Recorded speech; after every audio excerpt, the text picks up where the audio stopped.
Assalamualaikum warahmatullahi wabarakatuh. Peradaban Islam yang dibangun di suatu daerah tidak terlepas dari peran serta para ulama. Selain itu pemirsa, keberadaan lembaga pendidikan agama juga turut berperan dalam menyediakan sumber daya manusia yang siap melanjutkan tongkat estafet dakwah.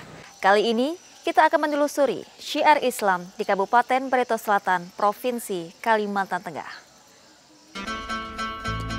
Di pinggiran Kota Buntok, Kabupaten Barito Selatan, kami menyusuri Jalan Kaladan, Kelurahan Hilir Sper, Kecamatan Dusun Selatan, untuk menuju sebuah pondok pesantren.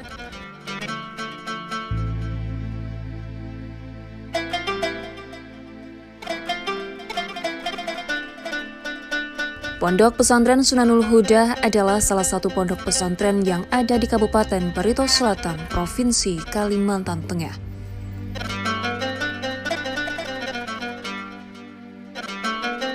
Suasana di ponpes ini sangat tenang karena letaknya yang cukup jauh dari pusat kota. Baik pemirsa, sekarang saya sudah berada di salah satu pondok pesantren yang berada di Barito Selatan. Dan para santri saat ini sedang melakukan rutinitas yaitu belajar fikih bersama Ustadz Fajri. Kegiatan di Pondok Pesantren Sunanul Huda pagi ini dibuka dengan proses belajar mengajar. Para santri terlihat sangat antusias dalam mengikuti pembelajaran yang diselenggarakan di musola pondok. Atau air yang bernajis. Dia tidak bisa mensucikan yang lainnya. Contohnya air kelapa. Awal mula pondok pesantren ini sebelumnya berupa musola. Terus kami terpikir bagaimana tempat ini bisa jadi tempat anak-anak untuk menimba ilmu.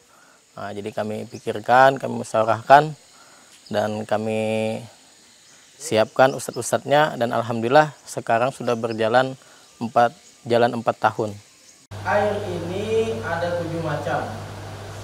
Yang pertama air yang kedua air laut, yang ketiga air sungai. Dalam kurun waktu 4 tahun, terhitung dari tahun 2020 hingga tahun 2024 ini, Pondok Pesantren Sunanul Huda terus berupaya untuk melengkapi sarana belajar maupun pemondokan para santri.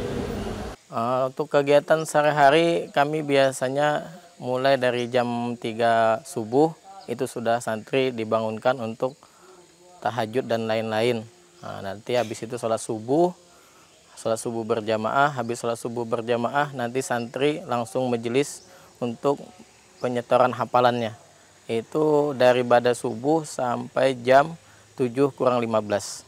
Jam 7:15 istirahat, makan, dan keperluan-keperluan yang lainnya sampai jam 8:30. 8:30 masuk lagi. 8:30 masuk, nanti ngaji. Itu 8:30 itu sampai jam 11:15. Habis itu istirahat sampai zuhur, sholat berjamaah. Habis itu ngaji lagi sampai jam 1:15. Habis jam 1:15 nanti istirahat sampai sholat asar. Sholat asar berjamaah, setelah itu ngaji lagi. Dan setiap ngaji-ngajinya ada program-programnya. Kalau tadi itu jam 8:30 itu kami mengulang hafalan lama. Sudah yang hafalan lama diulang. Tapi kalau untuk ba'da asar itu untuk menghafal. Nanti sampai 4:30. 4:30 istirahat sampai maghrib. Nanti maghrib ngaji lagi sampai isya. Habis isya istirahat, makan malam dan sebagainya, keperluan santri, keperluan pribadi mereka. Nanti jam 8 masuk. Jam 8 masuk ngaji, itu program sabki namanya. Mengulang hafalan baru. Mengulang hafalan yang baru disetor pada subuh tadi. Nanti sampai jam 10 malam kurang 15. Habis itu istirahat. Istirahat mungkin itu kegiatan kami dari pada subuh, dari jam 3 tadi pada subuh sampai malam jam 10 kurang 15. Ini itu kegiatan untuk setiap hari. Pondok Pesantren Sunanul Huda memfokuskan materi pendidikan pada tahfiz, yaitu metode menghafal Al-Quran bagi para santrinya. Kalau untuk materi yang diajarkan, kalau kami lebih khusus ke tahfidzul Quran.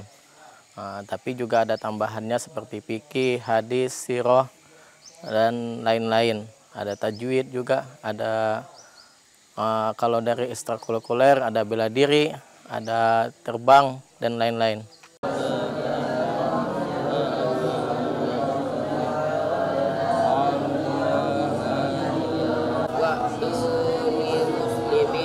Untuk tenaga pengajar, Pondok Pesantren Sunanul Huda bekerja sama dengan Pondok Pesantren Darul Mukhlasin Magelang dalam hal pengadaan tenaga pengajar.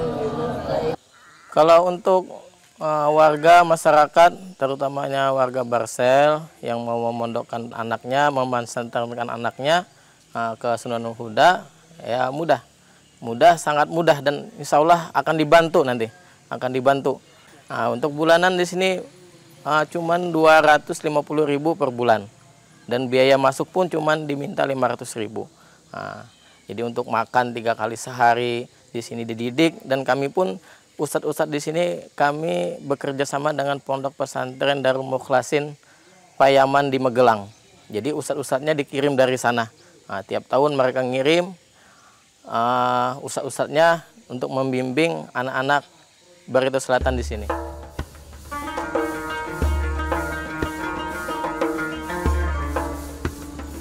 Selain belajar tentang ilmu agama, Pondok Pesantren Sunanul Huda juga berupaya membentuk mental dan karakter para santri melalui kegiatan ekstrakurikuler. Selain mental, para santri juga dilatih secara fisik. Kegiatan olahraga menjadi salah satu alternatif untuk mengisi waktu luang di sela-sela jadwal belajar. 1, 2, 3, 4, 5, 6, 7, 8, 2, 3, 4, 5, 6,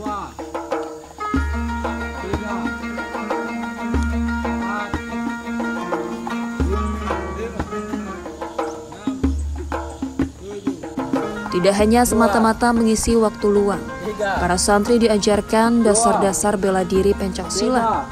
Hal ini tentunya bermanfaat untuk kebugaran para santri yang biasanya lebih banyak duduk untuk menerima materi belajar.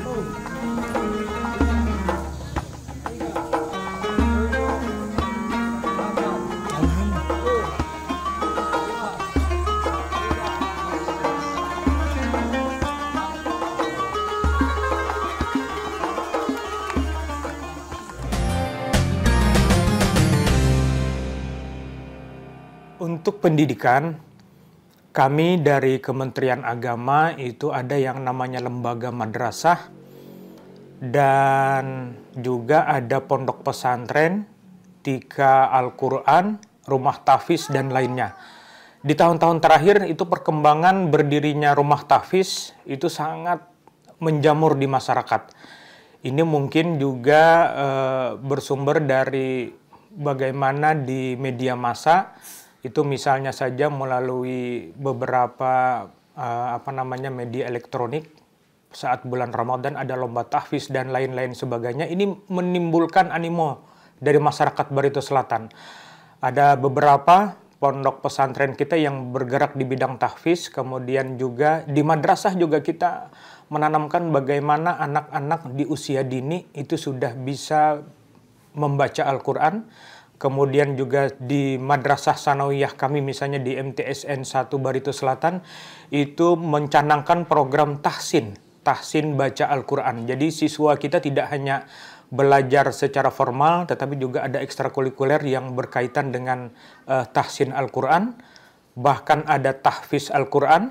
Kemudian anak-anak Madrasah Ibtidaiyah kita juga saya dorong bagaimana program ekstrakurikuler di MI itu bisa anak ketika sudah tamat madrasah ibtidaiyah itu minimal bisa sebagian besar ayat-ayat yang ada di juz amma itu bisa lancar dihafal oleh anak-anak kita.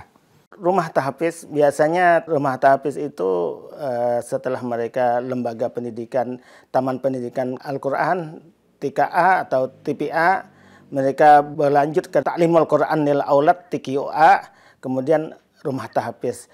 Nah, dengan adanya maraknya rumah tahfiz ini salah satu juga kita di kabupaten membantu yang namanya lembaga LPTK ya, lembaga LPTK yang mana setiap tahun kita itu ada musabakah, baik itu musabakah Quran dan hadis, baik dilaksanakan tingkat kecamatan, kabupaten hingga provinsi. Bahkan santri kita bisa ikut ke nasional. Mudah-mudahan dengan maraknya ya rumah tahfiz dan lembaga pendidikan Al-Quran khususnya, diantaranya mencari qari-qariah yang biasanya tampil juga di dalam acara-acara di kabupaten, itu tidak susah mencarinya.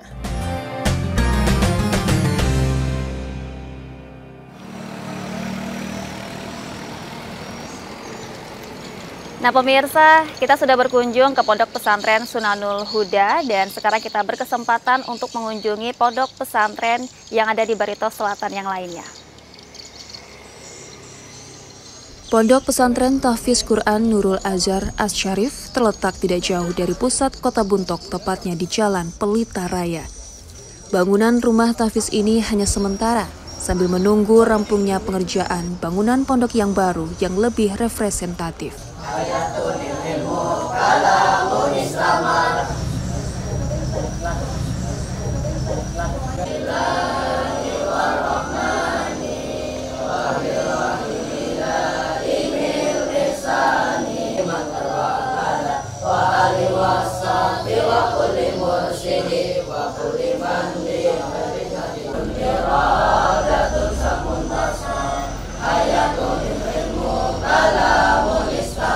Di hadis kedua, hadis riwayat Imam Bukhari, barang siapa yang menjaga kehormatan dirinya, maka Allah akan menjaganya. Selain menghafal Al-Quran, para santri juga dibekali dengan materi lain, seperti halnya hadis, fikih, dan juga bahasa Arab.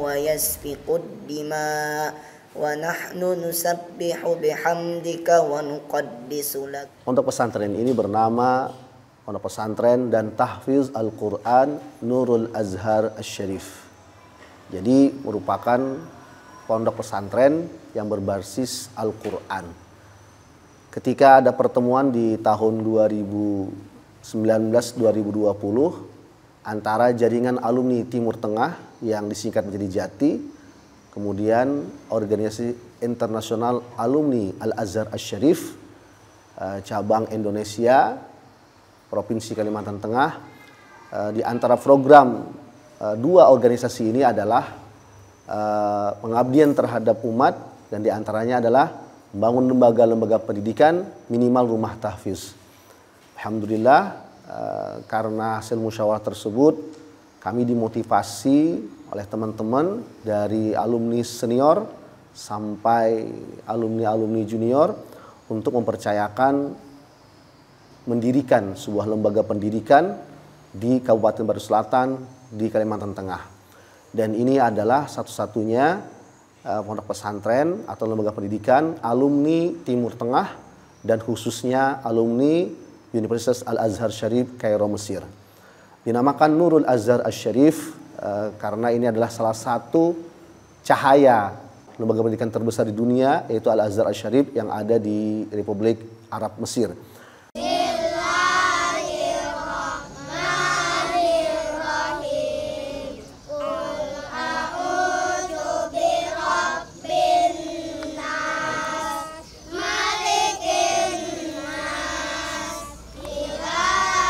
Selain usia sekolah dasar ke atas, Pondok Pesantren Nurul Azhar Asy-Syarif juga mendidik santri usia TK.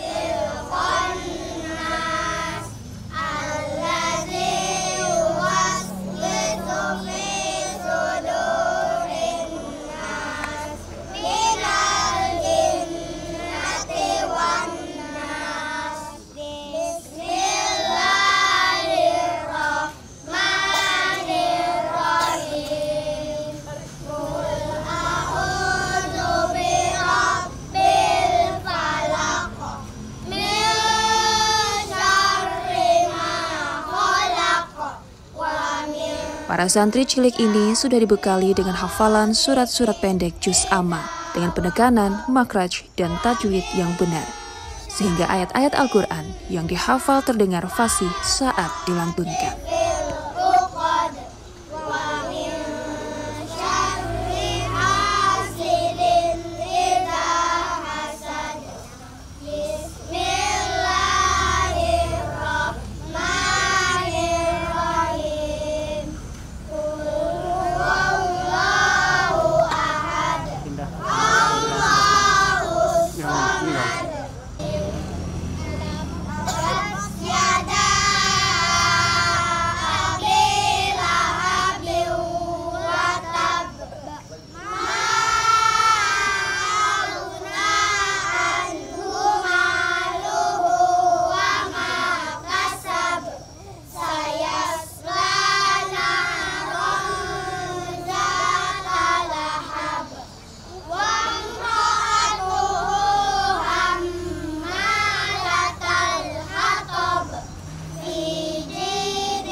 Alhamdulillah setiap tahunnya, dan insya Allah tahun ini sudah masuk angkatan ke-6, kita mempunyai program yang terbesar yaitu karantina tahfiz Al-Quran. Setiap bulan Ramadan sekitar 20-25 hari full anak-anak menghafal Al-Quran, baik yang mondok maupun santri-santri yang datang ya dari sekolah-sekolah lain yang ingin menghafal Al-Quran dan mendalami ilmu agama. Dinamakan Nurul Azhar Asy-Syarif sebagaimana yang kita sebutkan tadi adalah cahaya Al-Azhar Asy-Syarif. Jadi kami kemudian mengolaborasikan antara alumni Pondok Pesantren Rasyidiyah Khalidiyah Amuntai, yang mana pondok pesantren ini juga adalah cahaya Al-Azhar Asy-Syarif, di mana pendirinya adalah Kiai Haji Muhammad Rashid. Beliau adalah alumni Al-Azhar Asy-Syarif pertama di Indonesia yang kemudian mendirikan Pondok Pesantren Rasyidiyah Khalidiyah yang sudah berumur 102 tahun. Karena kami juga adalah jebolan Pondok Pesantren Rasyidiyah Khalidiyah dan kemudian jebolan dari Al-Azhar Asy-Syarif, sehingga doa-doa orang tua, para kiai-kiai kami untuk menyebarkan agama Islam ini khususnya di tanah Kalimantan Tengah, tanah Tambun Bungai, ini kami perkuat dengan adanya Pondok Pesantren. Untuk program kegiatan sehari-hari ini melalui diawali dengan bangun sholat tahajud, diterapkan mulai sudah jam 3 pagi, sudah bangun, mandi, persiapan untuk sholat tahajud berjamaah. Setelah sholat tahajud berjamaah, anak-anak santri, anak-anak didik, semuanya mempersiapkan untuk sholat subuh berjamaah. Sebelumnya diawali dengan amaliyah, persiapan sholat subuh secara berjamaah. Dilanjutkan dengan zikir amaliyah pagi setelah sholat subuh, kemudian dilanjutkan dengan program tahfiz setoran hafalan sampai jam 6 pagi. Setelah itu nanti mereka, para santri, setelah jam 6 siap-siap untuk sekolah. Sebelumnya makan dulu, persiapan untuk sekolah, makan, istirahat dan sebagainya. Jam 7 kembali masuk kelas formal sebagaimana biasanya sampai nanti belajar jam sekitar zuhur. Ya, zuhur sholat berjamaah. Nanti setelah sholat zuhur berjamaah, makan istirahat jam siang. Kemudian jam 1 siang mulai program tahfiz lagi sampai asar. Kemudian habis asar program tahfiz lagi murojaah sampai sore jam 4:30. Setelah jam 4:30 para santri persiapan untuk amaliyah sore, mandi dan lain sebagainya. Nah, nanti jam 5, tepat jam 5 mulai program sore. Amaliyah sebelum menjelang sholat maghrib berjamaah. Setelah sholat maghrib berjamaah, para santri kembali setoran hafalan dari habis maghrib sampai waktu isya tiba, setor hafalan. Nanti setelah isya disambung lagi kegiatan amaliyah. Setelah isya ada program ekstrakurikuler, ada tahfiz, kemudian ada tilawah, kemudian ada habsi, bergiliran, jadwalnya bergiliran. Sampai nanti jam 9 istirahat, tidur, sampai pagi kembali. Yalla nata'allamu lughatan arabiyyah. Assalamualaikum. Waalaikumsalam. Kaifa haluk? Alhamdulillah bi khair. Masmuk? اسمي أحمد الفارس. كم عمرك؟ عمري 14. أين تدرس؟ أدرس في المعهد نور الأزهر الشريف. هل فيه تحفظ القرآن؟ نعم موجود. كم حفظت من القرآن؟ 10 أجزاء. ما شاء الله. Alhamdulillah. Kami juga selalu memohon doa kepada Allah SWT dan dukungan serta doa-doa kaum muslimin di mana saja berada, termasuk kami minta doa dan dukungan ketika peletakan batu pertama dan kemudian peresmian gedung pondok pesantren atau aula gedung utama Pondok Pesantren Nurul Azhar Asy-Syarif. Kemudian kami kokohkan nama Nurul Azhar Asy-Syarif oleh Profesor Dr. Kiai Haji Abdul Samad Batubara LCMA. Kemudian dikokohkan dengan tanda tangan beliau dan doa yang sangat kami harapkan dari semua ulama dan para kiai.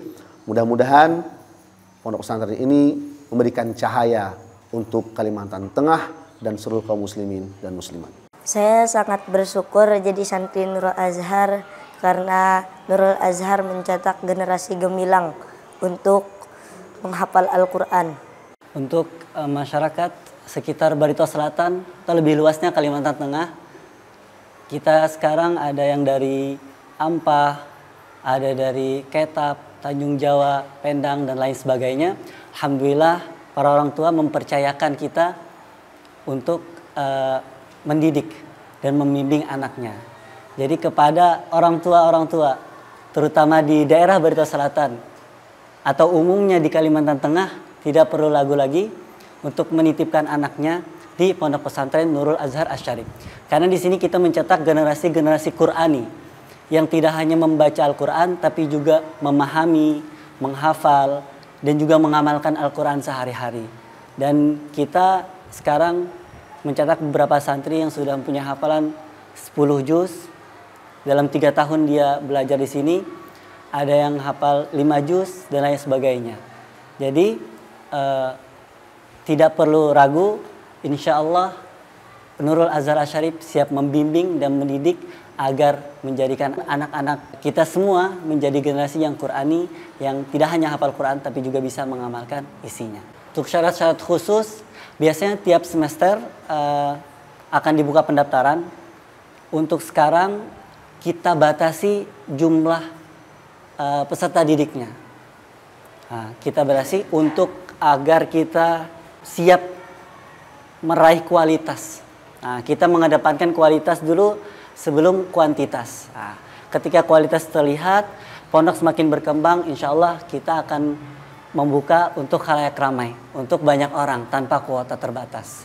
Nah, jadi tinggal menghubungi staf yang berhubungan dengan pendaftaran, bisa baca tulis Al-Quran, paham huruf hijaiyah, tajwid dan lain sebagainya, insya Allah akan bisa meneruskan dan belajar di Pondok Pesantren Nurul Azhar Asy-Syarif.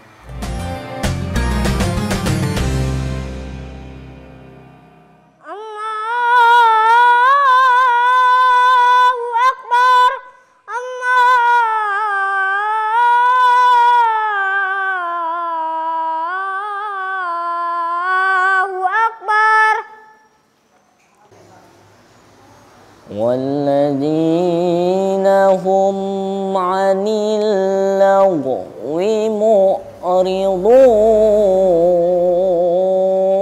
معرضون يا أيها الذين آمنوا كتب عليكم القصاص في القتلى.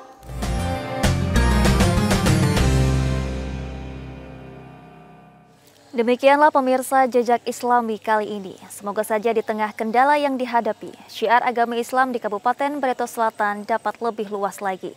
Sampai di sini dulu pertemuan kita dalam acara Jejak Islam. Sampai jumpa di edisi berikutnya. Wassalamualaikum warahmatullahi wabarakatuh.